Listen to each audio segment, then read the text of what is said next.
Hello and welcome. What are we talking about today? The importance of an effective cybersecurity program in 2025.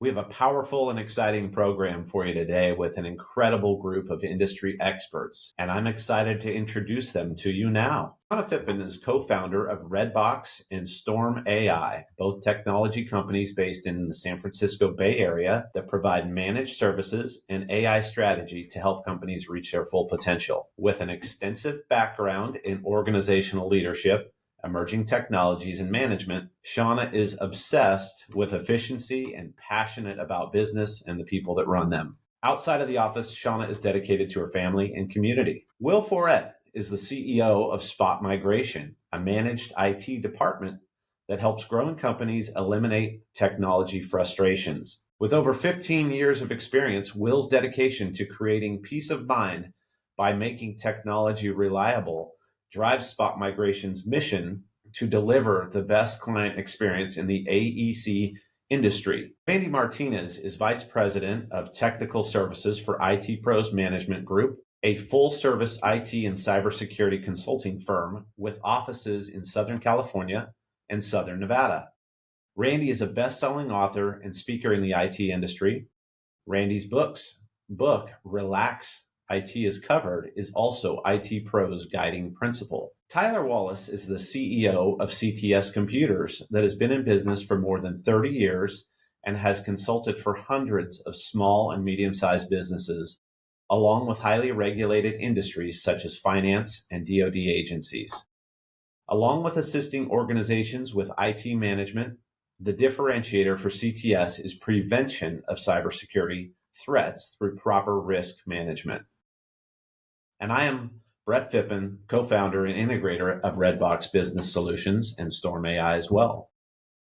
So we're going to take this over to Tyler Wallace here first. Tyler, tell us, how do you know if you need an effective security program? Well, that's a good question. I talk to business owners every week and I say, how do you feel about your cybersecurity? Like, oh, everything's great, right? Everything's good. No problems. I'm like, really? Like, how do you know it's effective? And then all of a sudden it's like, well, I don't know. That's a good question. And here's the problem, right? With cybersecurity, it doesn't pop up and say I'm broken, right? When your printer doesn't work, usually you can't print, right? Your internet goes down, you can't get on the internet. When your cybersecurity is broke, nothing jumps up and says, I'm broken. So a lot of these business owners, what they don't realize is there's a hidden illness on their network, right? They have broken cybersecurity. It's not effective and they don't even realize it. And I think of this, in comparison to heart disease, right? A lot of people don't realize heart disease is the #1 killer in America. And there's an argument he said that improper cybersecurity is probably the #1 risk for businesses, right? And also heart disease doesn't always have symptoms. Like I said earlier, when you start talking about your cybersecurity not being effective, it's not going to pop up and say, hey, I'm ineffective. And something else is heart disease is not curable, right? Once you have heart disease, you got it for life, right? Cybersecurity, now, if you were to have an attack or whatever it might be, yes, you might recover, but it can it can impact your business for a long time. And then heart disease is preventable through diet, exercise, and no tobacco use, right? So when we start talking about how do I stop cybersecurity threats, a lot of them are preventable, right? You just need to manage the risk properly. That's some great points there, Tyler. What's been your experience talking to business owners on how they feel about their cybersecurity? Well, they think it's all great, right? I mean, they think everything is just hunky-dory, and so they don't do anything, right? So it takes a lot of education for the business owner to understand, like, hey, I am not healthy, right? So why do you think that most of their cybersecurity programs aren't effective? Well, I think a lot of cybersecurity programs aren't effective because they've got the wrong person managing the risk, right? So you think about it, oh, hey, we need a cybersecurity program. Everyone knows they need antivirus, right? So they go to the IT guy, IT manager, director of IT, whatever it is, right? System admin. They're like, hey, I need you to manage our cybersecurity program. And of course, that person is going to say, okay, well, it's kind of like this, right? I think about, your system admin, the person managing the network and the IT, they're like the person that is a heart surgeon, right? And then, but a cybersecurity professional and a risk management professional, they're more like the brain surgeon, right? So you got two very important people, but you would never want your heart surgeon to perform brain surgery or vice versa, right? And then if you asked them and they said yes, oh yeah, if you go to the heart surgeon and say, hey, will you do brain surgery for me? And they say yes, would you really want them to? Yeah, So I think the that's a reason great a lot of analogy. programs, what's that? I was just going to say it's a great analogy. I think it really helps us paint that picture. So it really helps us understand from a different perspective. Yeah, so I think they just have the wrong person managing risk for the organization, right? And then let's face it, the IT person, they're not liable for that risk, right? They usually, and they don't want the liability usually. But you're saying, hey, IT person, make me secure. And again, that's making your brain surgeon do heart surgery. Hey, Yeah, Tyler, that's real great. quick question for you. These pushbacks that you're getting from business owners when you start saying, hey, do you need a program? What are some of the common things that they're telling you, why they think they don't need it now? It's a whole slew of different things, right? They just assume it's being managed, right? Oh, we got an IT guy who manages that. Or we outsource our security to our MSP, right? And they do that. Or it's very simple. Oh, no, we're good because we do phishing simulations, right? And we got a cybersecurity policy. It's like, okay, but how do you know all that stuff's even effective? Right. Yeah, That's that's a Yeah, my, great that's my point. biggest exactly it. thing. They just don't know, right? They don't know what questions to ask. Right. Tyler, do you have any good stories about a business that maybe they thought they had cybersecurity covered, but they actually didn't? Yeah. So I had an organization reach out, and the reason they reached out is because their IT person was also managing their fire alarm. And when they were doing a building remodel, they found out this is a medical practice, a large medical practice, right? And when they were doing the remodel, they found out that none of the smoke detectors were hooked up. None of them had a wire going to them. So imagine going into your business every day, looking up at the ceiling, and you see your smoke detectors, and it's like realizing that the alarm never went off if there was a fire. The police weren't going to get called. They weren't even going to make a noise, right? So they lost confidence in their IT person. Like, well, come in, CTS, give us an evaluation. We found out that they were running pirated copy of Microsoft, that they didn't have antivirus on PCs, their backup hadn't been working. I mean, they were a disaster, right? But they thought everything was great. And oddly enough, it was the fire suppression system that made them bring in a resource. It wasn't like an IT event or a failure or a cyber breach or whatever. It was the smoke detectors. That's incredible. Incredible. Yeah, I mean, what a great story. And, sometimes when we're not hearing noise on that, we just assume it's okay, right? We kind of assume everything's okay until something actually happens. So, yeah, great story, Tyler. I don't know. Did you wire up the smoke detectors as well when you I did finished that? not do that.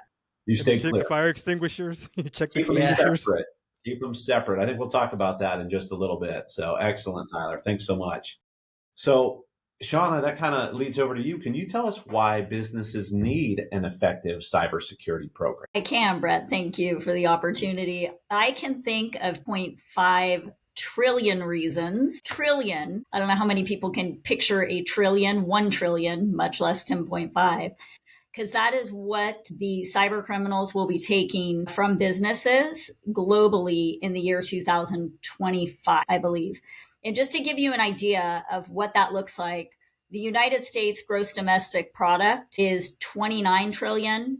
China's is 17.79 trillion. That leaves the cyber crime market, at $10.5 trillion as the third largest GDP in the world.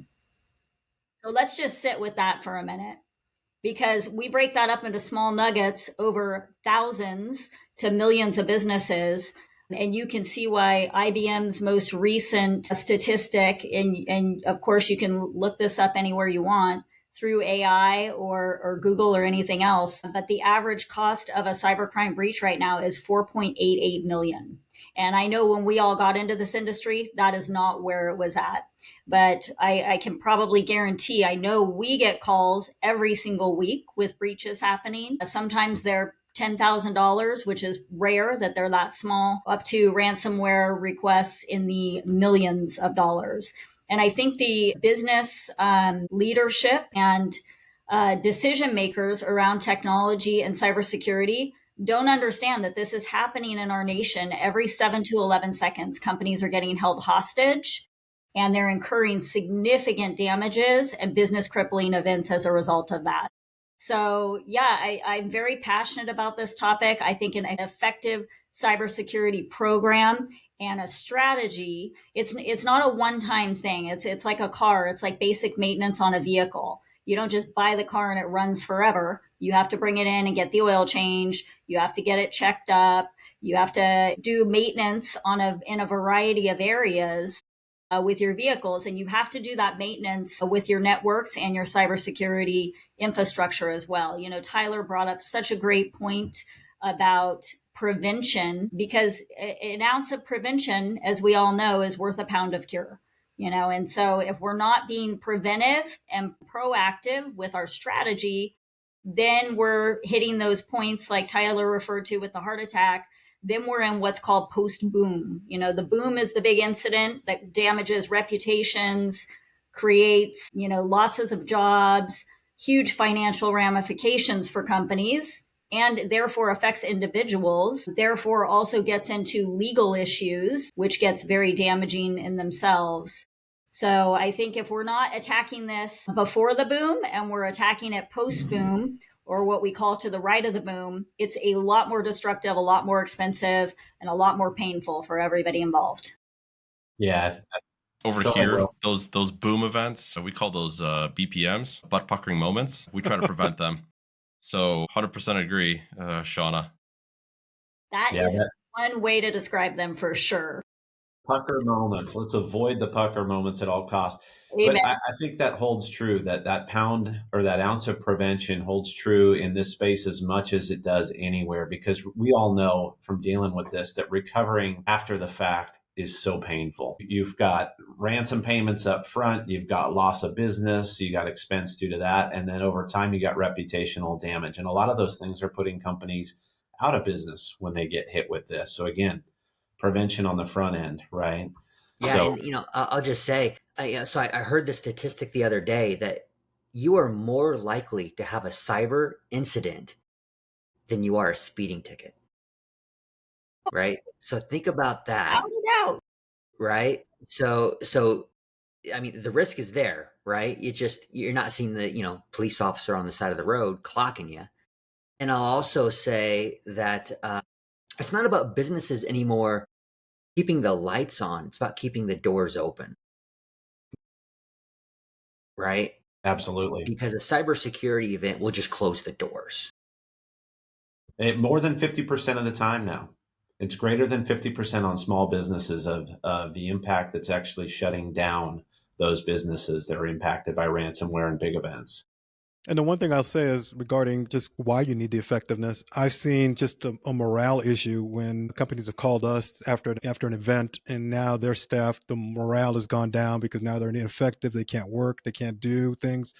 And a lot of times they can't make money. So that big, reputational hit, that productivity hit is destructive to morale internally once you find out your organization's been breached and now everything comes to a grinding halt. It's just really bad. Well, I mean, you bring up such a great point, Randy, right? That's here at Redbox and with our clients, we believe firmly in continuous improvement constantly. So, how you do one thing is how you do everything. And if you're not dedicated to your cybersecurity infrastructure, I think the two biggest value adds for any single company in the world are the two biggest resources are its people and its technology today. And some people would say, especially now with AI becoming more prevalent and bringing more value to businesses, that technology is starting to rank up above people in some regards. And people are often dead in the water without their technology. So it's really important that we're being thoughtful about how we're running our tech and our people. But if we're slacking on any of those, it does kill morale, because we're just showing a lack of dedication and effort as leaders of our industries and our companies. And that's a real problem. And so I think that this is a big wake up call for companies to start allocating the required budget and being mindful of the importance of their technology and the value that it brings them. It's a huge conversation around that. And I mean, cybersecurity, it's not fun, it's not sexy, it's not exciting in and of itself, but it's critical to the value of our businesses and our nation's economy, quite frankly. Yeah, I think you bring up a good point. It's not sexy. You don't necessarily feel it. You don't get a tangible, hey, this is fun and cool result out of cybersecurity, right? But it is such a foundational piece now. And I think that's what everybody is coming to terms with. It needs to be done, or there's going to be some significant impact on the other side. So Shauna, can you care or share some of the key aspects of the cost of not having a cybersecurity program or a strategy in place? Yeah, great question, Brett. So we talked about financial losses, right? We just kind of covered that on a high scale. I'll share with you one story. We were working with a construction. It was a prospect at the time. They were a client of ours. We don't always engage post boom for a variety of reasons. In this case, we did. And unfortunately, they incurred $500,000 in damages before they engaged with us. We ran some penetration tests, determined where the malicious payload was in the network, quarantined it, took remediation action, got the cyber criminals out of that network. And, I will tell you that the financial losses could have been a lot worse than they were, but they were still pretty damning for the size of the organization. And it's a good thing that they're still in business. That $500,000 was something that never needed to go out their door. It could have been saved through, like Tyler and Randy, Will, Brett, yourself, and many other leaders in our industry are aware of, through some basic prevention methodologies, a good strategy, and just maintaining that hygiene that would have prevented this from happening. But unfortunately, kind of like Tyler referred to, they didn't know any better. And they just figured, oh, it's all covered. We've got a guy or a small department or a couple guys. And I see everybody chuckling here on the call because we hear that so often, and it's painful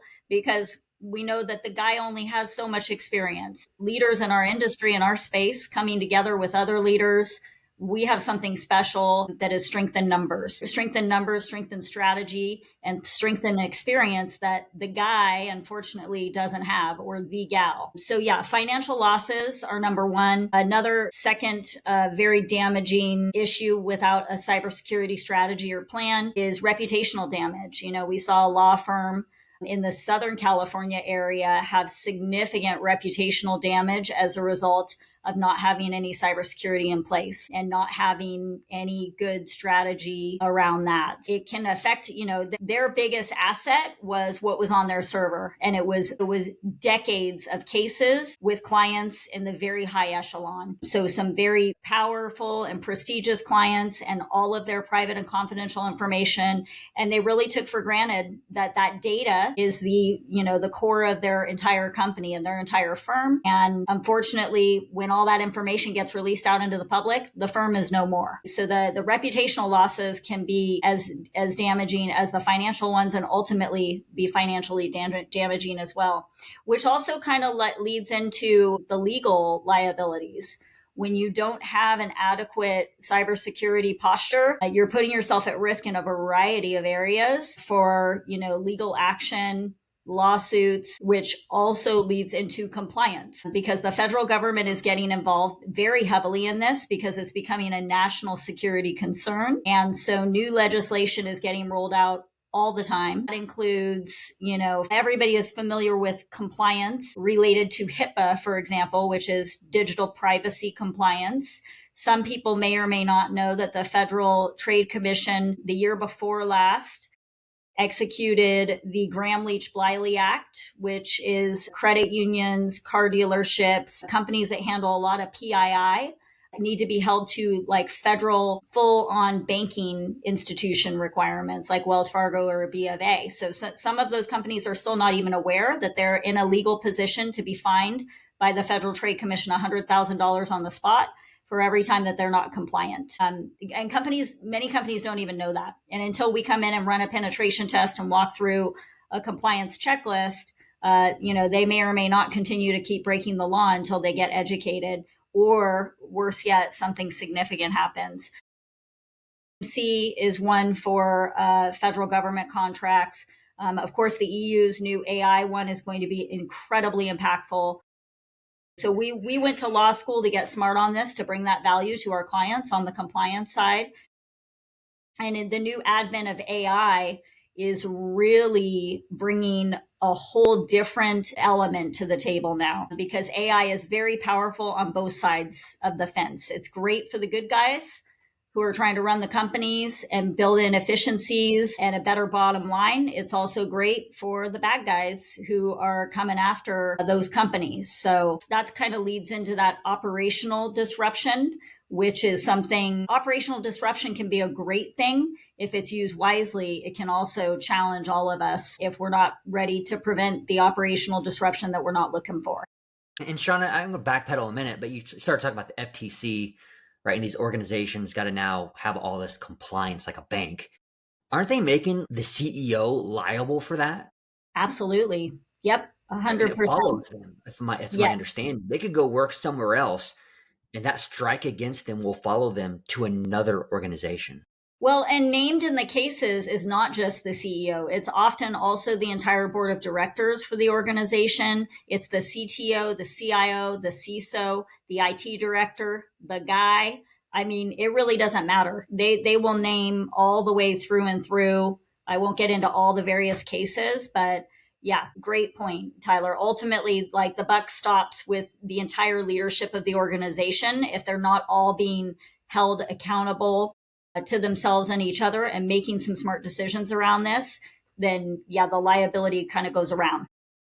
And you also have the issues with cyber insurance. Even if you have cyber insurance and you're not doing what you said you were going to do in the insurance policies within these cybersecurity programs that you implement, that policy becomes moot. And that's happening a lot too. You hear Travelers, Chubb, all these different insurance carriers either denying claims outright and the courts validating because you didn't do what you said you were going to do to get the policy.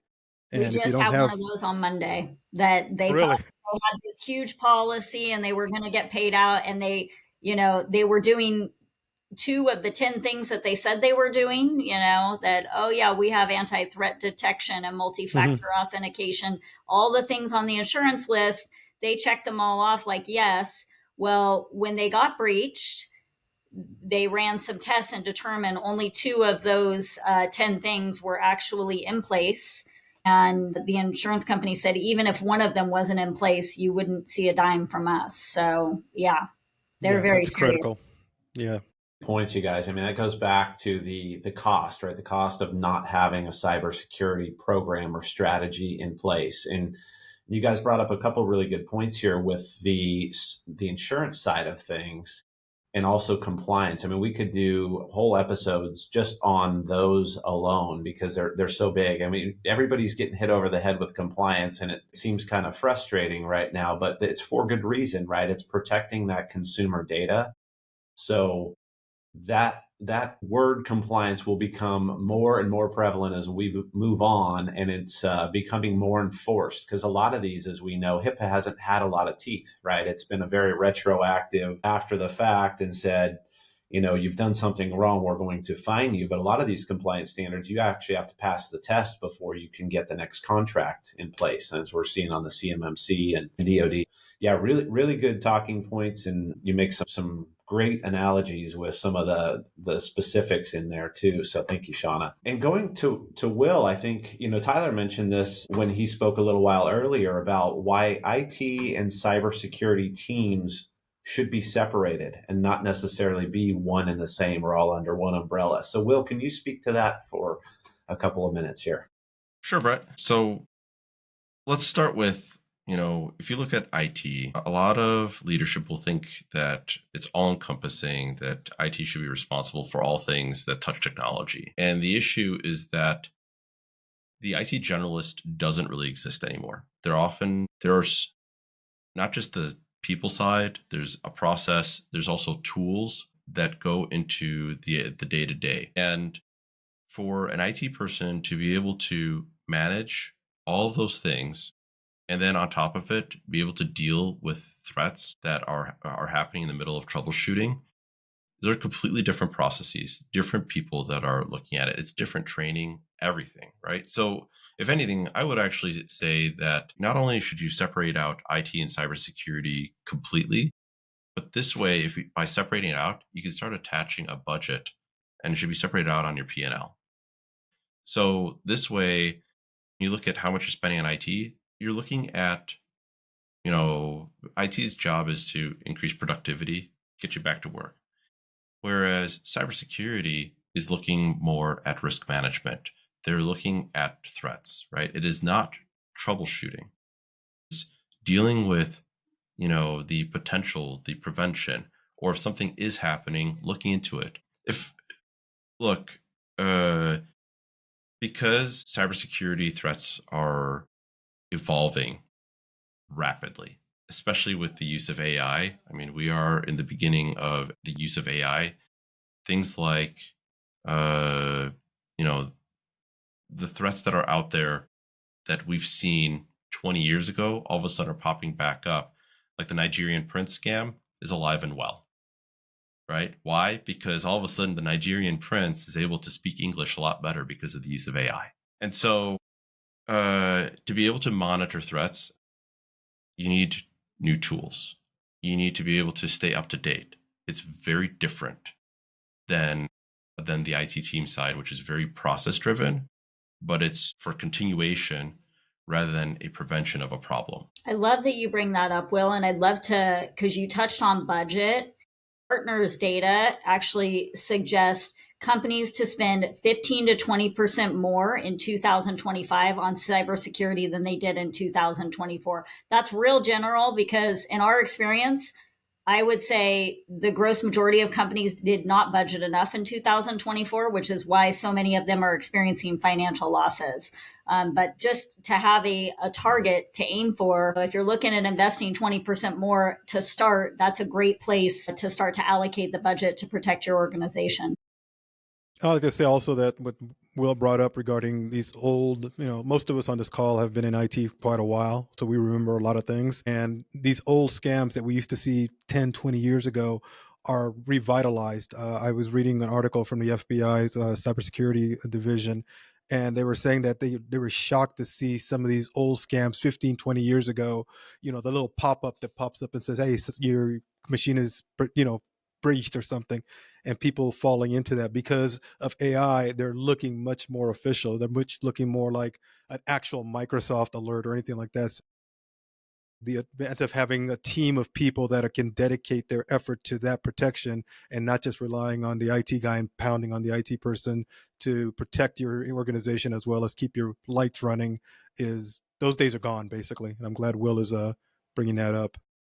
Yeah, it kind of goes back to Tyler's point about the smoke alarms, right? IT used to Yeah. sort of cover everything, right? And now it really is needing to be separated into its individual core components so they can properly be addressed, budgeted for, focused on as needed. So we'll talk about it from a risk management perspective for a minute.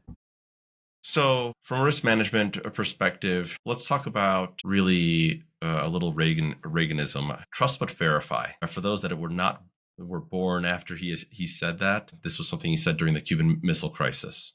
So we're trusting our friends that they're doing what they're supposed to be doing, but we want to verify. And so risk management is all about making sure that, let's say, the IT team is doing what it's supposed to be doing, but also the users, right? So this is a way to, because the process is totally different, it's a way to have a process where you know that things are getting done, but because there are human elements to that process.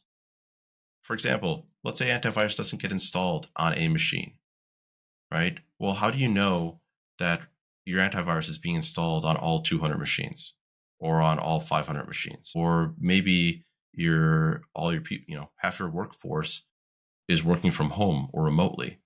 Well, how do you know they're being managed appropriately? That for some reason VPN or some reason that whatever the remote access isn't the same tool that's being used by the bad actors to get into your company. How do you know that? Well, in order to be able to understand that, you need to manage that risk. Making an actual profile of the entire company and how bad actors can get in, and then managing and saying, well, it's okay if it's over here or not okay over here. whether it's due to compliance, regulated industries, or not. But if you don't know that, if you don't really have a checklist to go through, if you don't have a framework to go through, it's really hard to evaluate that. And following the framework, Will, I like the verify part because I talked to a business owner the other day, and they had 4 IT people. The system administrator left, found out their backup had not been working for 3 months after they left. And the only reason they found that out is because someone else had to take on that responsibility when he left, right? So you might think that everything's happening, right? But you need the verification process to say, okay, it is working. Well, and what a 100%. lot of decision makers don't realize, Will, and I know you can attest to this, is there's actually a pretty simple way to verify and investigate this that is not cost prohibitive. Yeah, that's right. That we all use a number of different strategies for that verification process and are readily available to do so.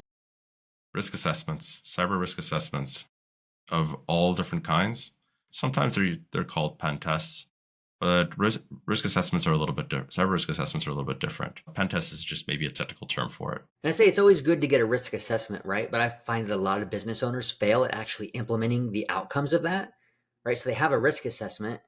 Maybe there's not, categorized as the likelihood of it happening and the impact it have to the organization. And what happens is they get this risk assessment and it just goes on a shelf, right? Because the problem is they say, hey, IT people, here's the results of our risk assessment, do this. And they're like, they're always operating, and the IT people are always operating the important urgent bucket. Printer doesn't work, can't do payroll, computer blew up, internet's down, right?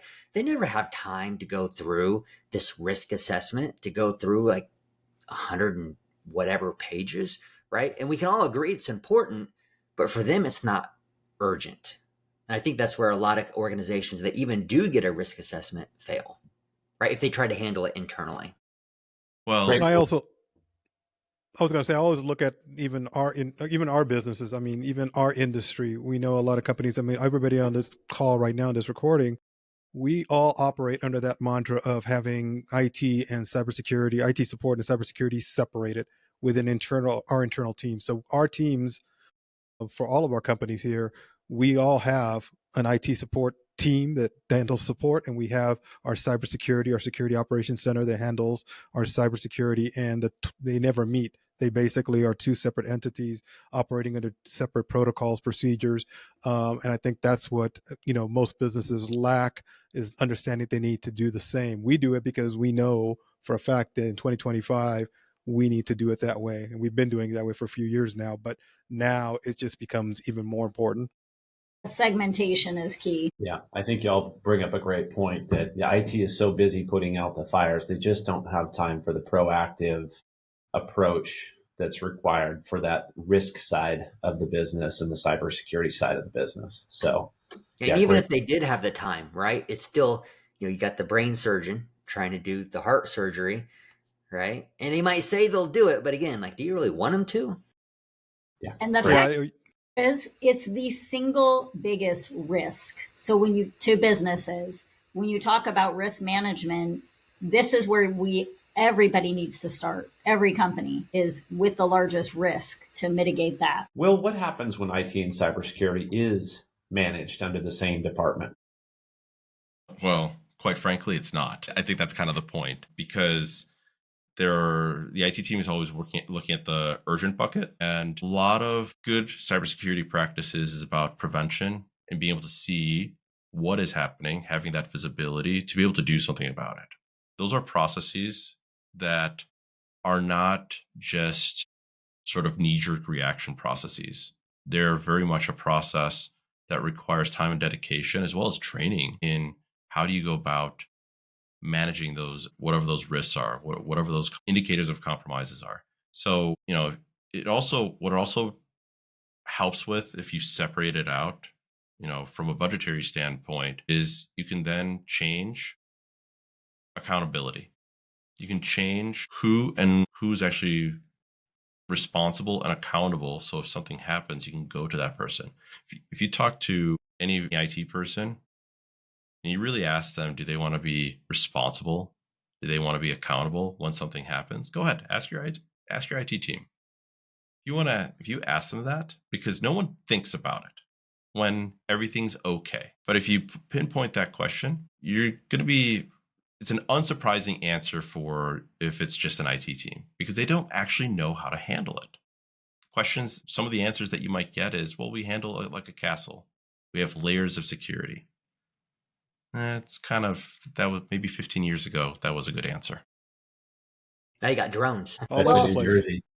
And another great answer to that question, Brett, that you asked, what happens when IT and cybersecurity are all under one umbrella, right? We went into the office of a client and prospective client in San Francisco, and IT and cybersecurity were all under one umbrella. They had a department of 25 IT professionals and cybersecurity professionals.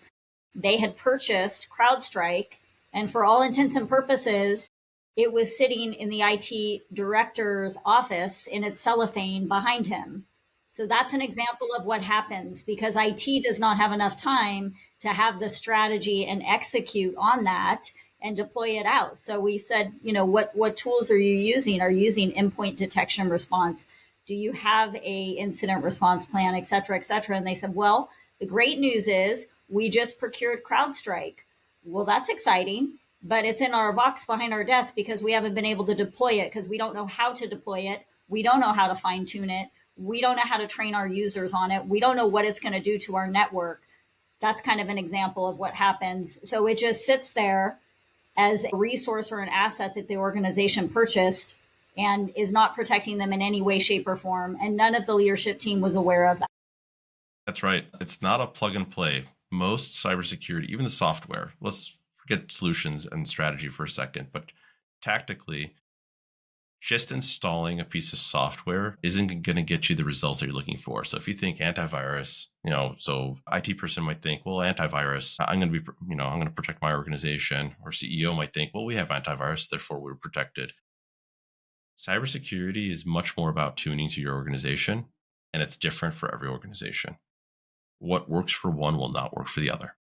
And Hey. you can think of it like in the new year, right? You can buy the gym membership for 365 days. If you only use it one day, like Tyler referred to, it's not going to help your heart or your body or mind a whole heck of a lot. Yeah, Very some true. great points, Will. I mean, cybersecurity as a solution now. It's not, you can't buy a couple of boxes of software like Shauna said, and just install them and call it good, and especially not even install them, like kind of to Randy's point. Hopefully they didn't check the boxes on the cyber insurance form that says we have the various software, right? Because it's not working, it's not doing its job because they don't have the right people to implement the full solution needed and not just a piece of software.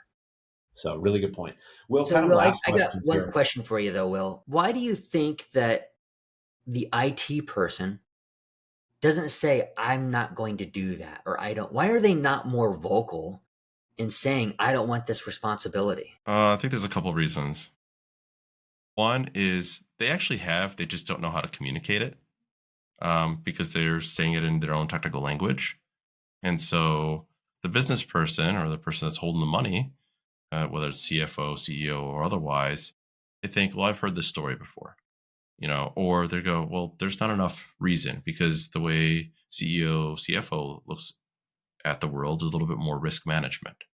And they're going, well, there's always going to be cybersecurity risk. Why spend more money? And so they can't. And CEO is looking at it from a return perspective, and he's not understanding what the IT person is saying from a return perspective. He's not understanding. He's hearing gibberish. He's hearing geek speak, but he's not actually understanding. Oh, there's more to it. And the IT person is not thinking about it strategically. He's thinking about it as a Band-Aid fix. Hey, fix a hole. He's not thinking about it as the journey of cybersecurity. He's thinking about the end result of cybersecurity. We are now secure. A little different. And why don't you think the IT person just goes to leadership and says, get someone else to do cybersecurity? Like, why do they take it on, the responsibility? Because they think that their own job is going to get threatened. I mean, bottom line, they think that their own job is going to get threatened. And because right now, the only IT, because cybersecurity is thought of as under IT rather than separate. No one's made that mention. Therefore, if they show a failing, they might get fired, right? I have holes in my network. Well, that was under my responsibility. Therefore, now my job is under threat as to whether or not, I'm going to still have a job after a risk assessment is done. It's like looking through your underwear drawer. No one wants to see that. That's a good point, Will. I think we can all agree that is anything but the case, that the IT personnel's job is in jeopardy, because engaging with partners like us in that strategy does them a ton of favors, especially if they can do that in advance. If they can reach out to reputable and experienced companies to help them come with a strategy to the leadership team and educate the leadership team, protect their job, hopefully even educate them on the value of what that individual is doing or department, as well as other value that we can bring as experienced organizations to help them develop a strategy that ultimately impacts the bottom line for the best and saves everybody's job, because all of these organizations still need as many resources in the technology arena as they can get, and then some. So nobody's job really is at risk if we really think about it. But you're right, Tyler. Great questions and great points, Will. That is exactly why they, not facing that fire, not having those discussions, not doing the research is the biggest concern and cost overall. Yeah, I think that's a fantastic point. IT used to really protect that information, right? They didn't want anybody to see behind the curtains. And that's the first thing we all do. All of these companies on the call here will go in and say, hey, we're working with you. We know from an IT perspective, you are buried. We're here to help. We're here to help take things off your plate that you shouldn't be dealing with. And you're probably worried about because they're falling in your lap and they're not really a responsibility that you should own at this point. A lot of that I think goes back to history, Tyler. Just that's the way it used to be, right? IT covered everything. Yeah, great questions and comments. And one last thing, Will, from your perspective, when we talked about the accountability a little bit and the benefit of separating those two pieces of accountability, what does that help you do, from a management perspective and seeing IT and cyber as two different compartments or departments of, the big puzzle here? Well, you can actually start building a strategy rather than trying to willy-nilly, put band-aids on everything. It allows you to start creating a roadmap as to how you're going to attack your risks. And attacking your risks and road mapping actually helps all of the executive team to prevent the number one thing that they hate, which is surprises. Strategy is the counter to surprises. If you're implementing strategically, then even whatever risks are being managed, those no longer are surprises. If there are holes or if there are risks that are unmitigated, but at least you know about them, you know what to do about them in the case that the worst happens. Mitigated risk is a surprise if you don't know about it. It's just a surprise that may happen tomorrow. It's a surprise that may happen a year from now. You don't know. I agree. So that is what allows, and it should be separate from IT because they're the verify. They're the ones that are a cybersecurity team is going to be the one that is verifying even the IT processes, right? This is a way to deal with if the IT team is doing something that's, considered maybe secure and they hadn't even considered that's unsecure in their eyes. Having cybersecurity team come in, talk to the IT team going, hey, you need to change your process. At least you're mitigating the risk. That would never happen if it's all under one department. Yeah, let's remove those surprises out of IT and cyber to the greatest extent we can, right? Surprises around the Christmas tree, wonderful. Around IT and cyber, not necessarily so wonderful. So let's change gears a little bit here and let's go over to Randy. Randy's going to talk to us about the components for an effective cybersecurity program. So Randy Martinez, over to you. Thanks, Brett. So I've thought about this long and hard. I've done some presentations on this, and I've come down to kind of a general idea of foundational things, or foundational buckets, we call them, of where your cybersecurity components should lie. And they come down to prevention, which a lot of the folks on call have talked about today already, detection, analysis, response, and then finally recovery and improvement. Now, when we're talking about prevention, we are talking about the biggest part or piece of the puzzle of a good cybersecurity program. What is prevention? Okay, what do we do to prevent things? Well, I use the analogy of your house. What do you do to protect your house? All right, do you just rely on locks on doors, bars on windows if you're in a bad neighborhood, alarm systems, cameras, weapons, dogs? Those are all prevention items. You're using those tools and those solutions to help protect your home. In the cybersecurity arena, when we're talking about prevention, again, some of these things have been talked about. Antivirus, which is kind of what everybody defaults to when you say, how do you prevent a cyber attack or cyber threat? Antivirus. Well, okay, that's one, but that's not just the only one. Prevention is multifaceted. Will mentioned, a multi-layer arena of protecting yourself. You want to make sure you have things, and including, when I include prevention, people always forget the one thing about prevention: people. People are your last line of defense. All right. You can put all the solutions, tools, the best stuff in the industry out there. Nothing's 100%. Something is bound to get through. And who is the last piece of the puzzle to help protect and prevent something from happening? Well, unfortunately and fortunately, it's the person behind the keyboard, you, the individual. All right. You, the person, are responsible for that last line of defense. You are the last line of defense because you are the one that could execute a ransomware attack by clicking on a link, or you could be the person that stops and contacts their cybersecurity team and says, hey, I just got an email. It looks bad. Let me know what you think. And then it's checked out. And yes, it was bad. Thank you for letting us know. So that's a prevention section. Not only that, security awareness training, password management, all these pieces come into the role of what prevention looks like. And that's what's something that a lot of people, when you think of how to prevent an attack, the default position, as I mentioned, always comes out to be antivirus. Well, again, like I just told you, that is not the last all and all be all. It is just one piece of the prevention model that needs to be looked at to help prevent something from happening. I think Shauna mentioned early on, one prevention is a pound of pain that you can prevent if you're basically having the prevention tools and solutions in place up front. The next piece really is that detection piece. You want to be able to detect. Yes, you can prevent, but what if something does get through? All right. You want to have the solutions and the tools and the personnel available to you so that you can understand what is happening, detect it, and be able to stop it in its tracks.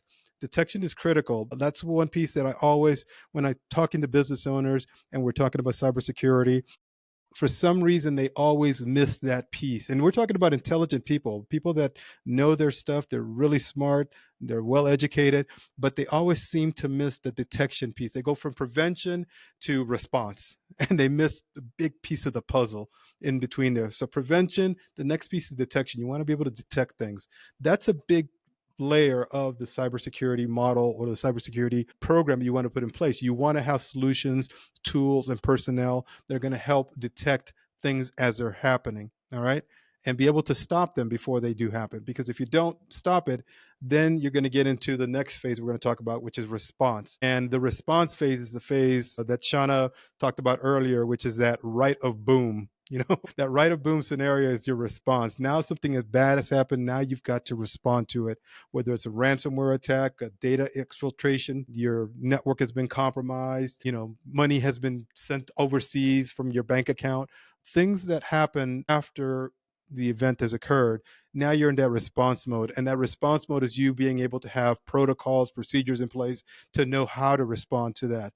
Because that's things that your cyber insurance company, your stakeholders in your organization are going to want to know that you're able to do. You want to be able to, if something does happen, have a protocol and procedure in place that you can respond to with a playbook and knowing this is what needs to happen now that something has detonated. It's gone off in your face and now you've got to deal with it. Again, we all have to come and be true to ourselves and true to our reality and say, there's nothing 100% out there that's going to keep you safe. That's the reality. Nobody's going to, if somebody tells you different, they're not being very genuine or honest with you because nothing's out there is 100%. But you can do a lot to mitigate risk, mitigate threats by implementing solutions that fall into these buckets. The final thing is, what do you do after that right of boom? Okay, you've recovered, you're in that recovery mode now, you're in that improvement mode. How do you learn from your mistakes? What do you do? That's critical to this. And again, that's a piece of the puzzle that I see business owners and CEOs, CFOs not really thinking about. They're always thinking about that prevention and then what do we do if something happens? But they don't think about after what you've cleaned up, you've gotten back into business, hopefully, knock on wood. You are now in a position where you can actually learn from your mistakes and be able to implement the solutions to better secure yourself. One thing I remember right now, and just thinking about what Will mentioned, and one key word that he mentioned earlier is cybersecurity journey. All right. Cybersecurity is a journey. It's not a one thing, turn this on and that's it. No, it's a process, it's a journey, and a journey through improvement, through learning, and through basically learning from what threat actors are doing and being able to react to those threats and be able to stay on top of them. So that's where a good cybersecurity program should keep you, is in those arenas of that prevention, detection, analysis, response, and that recovery and improvement model. Because if you're doing that on a continuous basis, you're continuously keeping up with the bad actors, with the threats coming out.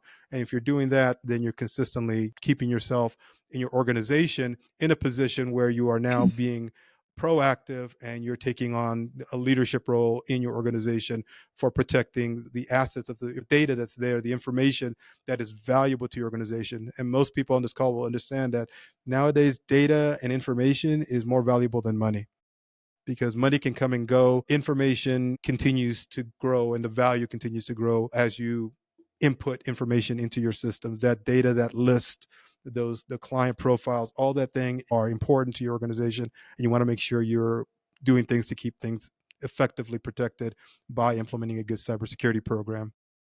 Hey, so Randy, you mentioned detection is often missed. Yes. And it makes me think about that client, well, now they're a client, that had the smoke detectors. That is a detection, not a prevention. The smoke detector doesn't prevent a fire, it detects a Right. fire. That would have never called the fire department, would never made a noise. They would have never known. And then you talk about response. Every second matters in a response, just like a fire, right?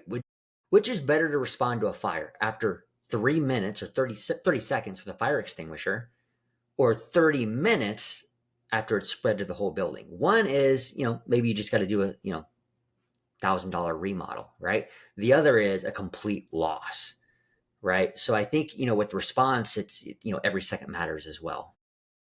Yeah, and I continuously see that it's always for some reason. And again, these people are educated, are smart folks I'm talking to. They're at the top of their game in their business, in their industries. But when it comes to this, for some reason, there's a hole there, and that's something that I spend a lot of time trying to educate people when I'm talking to them on. This is the model you need to pursue. These are the buckets. No matter what tool you're using, I mean, there's various tools and solutions out there, but the idea of having a good prevention model, a good detection model, a good response model in place is critical, because if not, then you are basically putting all your apples in one cart. Prevention, for example, you're putting all your money in prevention. Well, okay, if something got through, now it wasn't detected, like you mentioned, the fire alarms were detected, nothing detects. And then the response, because now all of a sudden something's gotten through and actually caused a problem, a ransomware attack, a breach. And now if you don't have a response playbook, everybody's running with their hair on fire, not knowing what to do. And that's the crucial part of this, is understanding what the buckets of items that need to be included in your effective cybersecurity program. And these things will cover, we mentioned earlier, cyber insurance. These things, as we put them into place, check off the boxes effectively of the cyber insurance model. All of us have helped our clients fill out questionnaires. I know I have. And I tell people 5 years ago, even 6 years ago, it used to be a one-page thing for cyber insurance policy. Do you have antivirus? Do you have a firewall? Check, check. Thank you. Here's your policy. Nowadays, just for cyber insurance alone, it's like 7-8 pages of things that have to be checked off. And if you're going to implement a good cybersecurity program, it's going to fall in line to what the insurance carriers are asking you to do, so that if something does happen, they will help mitigate that risk for you monetarily. Randy, this kind of reminds me of something. I know what my opinion is, but I want to ask you, if you had an infinite amount of money to spend on cybersecurity, is it just about the tools? If not, what is it about then? No, it's not about the tools. It's again, it's about the processes, the strategic ideas, and the tactical ways you handle things as they occur. Because again, going back to the model of, no matter how much money you have, unless you cut yourself off from the world and you seal your network off where nothing's going to happen, we all on this call can secure a network down to where nobody can do anything, but it's going to be secure. Nothing's going to happen to that network. Again, that's not feasible. Again, risk is basically, what are you willing to do? How much are you willing to risk to get a return on your investment, on your business? So no, I don't think, having infinite amount of money would basically be able to protect you from things that happen. Nothing's 100%. If you want to run a legitimate business, if you want to have a secure network and say, I have the best secure network in the United States, you could do that, but you're not going to be able to do business. It's just impossible. So we have to basically balance that risk with the tools and solutions that are out there, but not only the tools, also the practices and the procedures that we know work. How do you react to certain things? If you can react in a certain way where it's planned, it's thought of, and you've exercised it and you practice it, and now if it does happen, you are able to get through that process in a way and come out the end the least amount scathed or damaged at the end if you had to go through that process. But that's why a lot of companies and a lot of organizations spend a lot of time, money, and effort in prevention, because that's the biggest bucket where you try to prevent things so you don't have to come out all banged up at the other end. But it can happen, and that's where you have to include these other buckets of detection, analysis, response, and recovery. Well, and I think, Randy, you bring up such a great point that speaks to the value of us as managed service providers that lead with strategy around cybersecurity.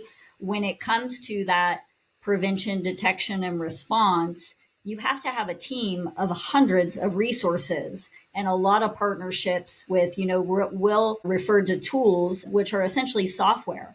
And I know with all of us as leading managed service providers on the call, we have hundreds of resources between us, human resources on our teams, and we have dozens of partnerships that are very powerful and impactful. I think that that's, but our clients have one team to go to that then works with several security operations centers, network operations centers, service desks, and we go through and vet the best partners to build the best strategy, which is constantly evolving and changing. So I love that you brought that up about the detection and response.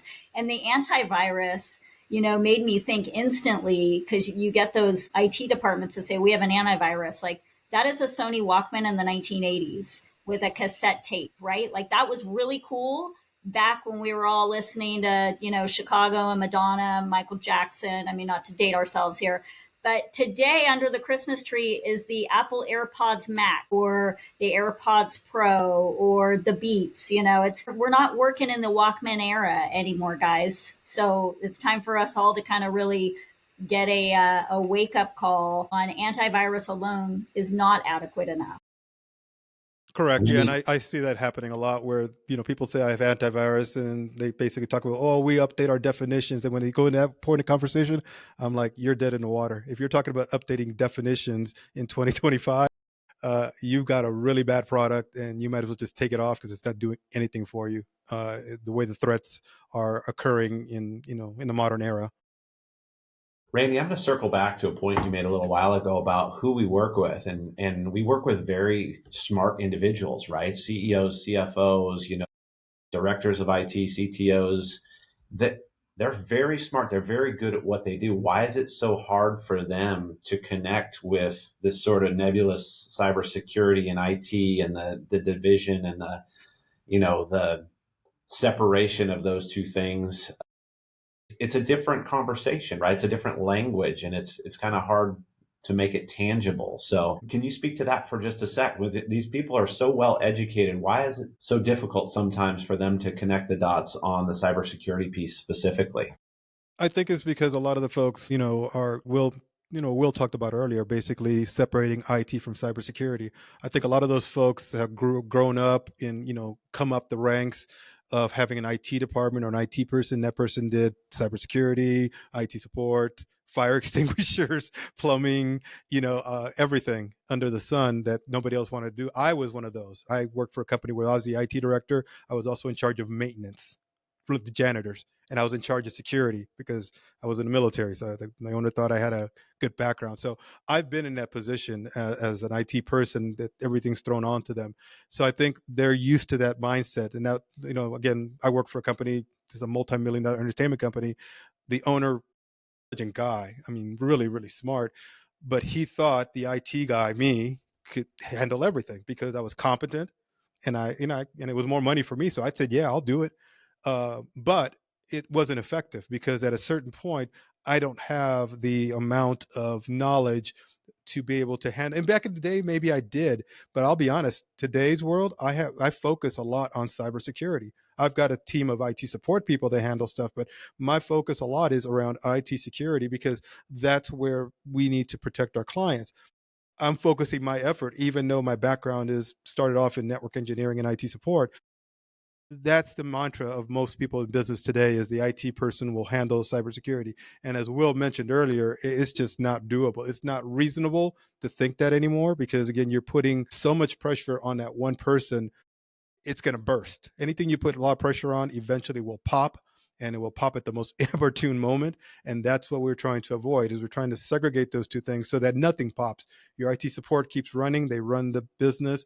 In your cybersecurity team, persons, they basically are focusing on that risk management, that threat detection, that analysis, that prevention, the things we just talked about. That group of people or person is their existence, and you have to do it in today's world because the threats are 0-day threats. We all know what those are on this call, are popping like that. They're just continuously coming up, and we need to be able to have a team of people that can just focus on that area. And hopefully with education like this, business owners will understand that they've got to take a look, step back, and that the old way of doing things are not the way you want to do them today in today's world because it's just not effective. Yeah, it's a great point. Game has changed, right? It's changed. You could handle it back in the day much more effectively than now. It's not even possible. So, Randy, which component would you say of an effective cybersecurity program do you feel is most important? Personally, I think prevention, because again, prevention is kind of where you're trying to do everything you can reasonably within your budget, within your risk tolerance. And again, I mentioned risk tolerance because that's, as Will mentioned earlier, cybersecurity programs are different for every organization. One organization's risk tolerance is totally different than the guy next door's tolerance. All right. One guy can tolerate risk and say, yeah, if things go bad, I can recover. Another organization. So if one data record gets out of my location and gets breached, I'm out of business. So the tolerance is vast there. So I think prevention is important. We spend a lot of our time researching tools that help prevent actions. But again, after that, then I think the detection model falls in second in line because, again, if something does get through, we want to catch it before it can spread, can cause damage. And that piece is also important. But for me personally, prevention is critical. Excellent. So, do you think it's best to have one single solution that kind of covers everything under one umbrella, so to speak, or is it better to have multiple solutions working together to protect businesses? I think today's world, personally, we all are bombarded with authentications to everything we do nowadays. If we go to our bank account, you need to authenticate. You go over here, you have to authenticate. You go over there, Amazon, you've got everything you do in your life, today's world. There's so many different authentication passwords, these things. I think simplicity is better. Being able to have a single solution that can prevent, but also can detect, and then also has the response mechanisms to be able to do that is where you would want to be, that single pane of glass when it comes to cybersecurity, because there is so much noise and so much what we call in the industry telemetry coming in from different areas. So if you're having a Microsoft 365 tenancy, you have information from there. You've got your firewall, you've got all the different endpoints, the devices, your computers, all that telemetry. If you had to deal with multiple streams of data and having to look and analyze those in different tools, it's mind-boggling. It drives you crazy. If you're able to have a single pane of glass that's able to take all that data in, filter it, and within the proper tools and settings, be able to analyze it and say, okay, this is bad, this is not so bad, and to give us the alerts where we need to. I think in today's world, it's better for people because, like I mentioned, from your personal life, it's just hectic. Even for us as IT professionals, I know for me, sometimes I'm like, Jesus Christ, why do they keep doing this? Frustrated with cybersecurity, but I know the importance of it. So imagine somebody that doesn't know the importance of it. they want to, oh, turn this off, turn this off. No, we want to have enough information coming in, but we want to have tools that are able to help us analyze that information in a single pane of glass, in a single platform. So for me, I think a single solution is always best. And you may have one straggler outside just as a check, but I think your main core system should be able to handle that, as well as doing a lot of the components that we talked about earlier, password managing, security awareness training. You want to have as minimal amount of tools and solutions, but have them be effective to handle those 5 things that we've discussed here. In Randy, because if you have a whole bunch of tools, like if your AV is different than your EDR, different than your SIM, like alphabet soup, right? Yeah. But if you have all these things separate, you can't correlate the events between them, right? That telemetry, that information coming in is just really hard to analyze, and nothing makes sense. So it looks good here, looks bad over here, and then you're tossing a coin to say, okay, which one do I go with? Is it good or is it bad?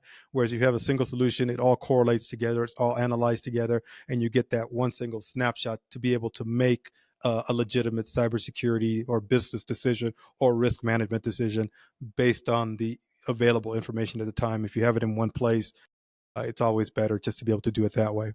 Yeah, you can't connect the dots, right? If they're in different silos. Yeah, that's a good analogy. Yeah, connect the dots is really hard. Well, and I think it tells you something when there's so many facets, like Tyler brings up alphabet soup with SIEM, logging, EDR, XDR, all of this. And we talk about strategy, and you can kind of almost relate it to war, and we are at it to a certain degree at war here. And you need a good commander who's in charge, who can lay out that plan and that strategy and make sure all of those facets of the tactics that are being employed are coming together in a unified fashion to win that war, right? I mean, it really just hit me right there, Randy, in our discussion. Like this is, you have to make sure you have a commander you can trust. They can lay out the plan and put all the pieces together, because there's a lot of pieces to this. Well, we work with one of the leading attorneys in the country, and he spoke at an event last year in 2024. And he said, I think that managed service providers, IT professionals for organizations, might bring as much, if not more value than the accountants and the attorneys that are helping guide them, both from a risk management and an execution standpoint. So you really gave me a lot to think about there, Randy. Thank you. No problem. I tried to avoid using all the acronyms, the SIEM, EDR. I tried to avoid those. Yeah, exactly. I didn't want to get to that point, but yeah, maybe in some next episodes we'll cover some of those acronyms to educate folks. Here. So, yeah, exactly. Yeah. Well, great input by everybody. So, I'm sitting here thinking, if I'm a business owner or a CEO, a CFO, CTO, any of the upper level management, the IT director, where do I go from here? I think all of us on this call would agree the best thing to do is to start with a formal cybersecurity risk assessment from a firm like ours that knows what we're doing, can help lead you through the various steps along the way. But the first thing we need to do is take a look and see what's going on, right? Kind of get a feel for what's going on in the organization, for the business, what's happening behind the scenes.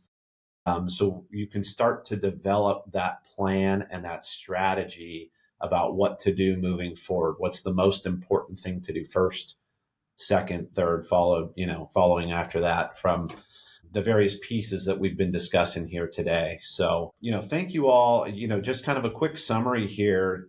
Tyler did a great job of telling us, how do you know? He helped break down that analogy of, taking a look at what do I need to do here and comparing, the heart surgeon and the brain surgeon and the different departments of IT and cybersecurity, and making sure that you've got the right people focused on the right job. Shauna really helped us understand, the importance of why we need to put effort in and focus on cybersecurity.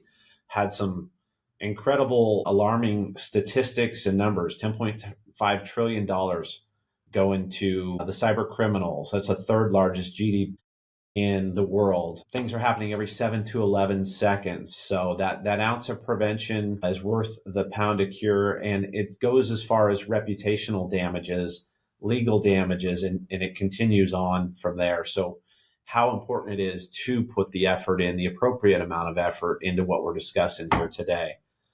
Will did an excellent job of breaking down why it's so important to separate the two, IT and cybersecurity, that they're not all under one umbrella anymore, and that they're very separate things. They require separate budgets, separate line items on the P&L, separate focuses and specialties and specializations to actually adequately protect and provide productivity on their own separate fronts there.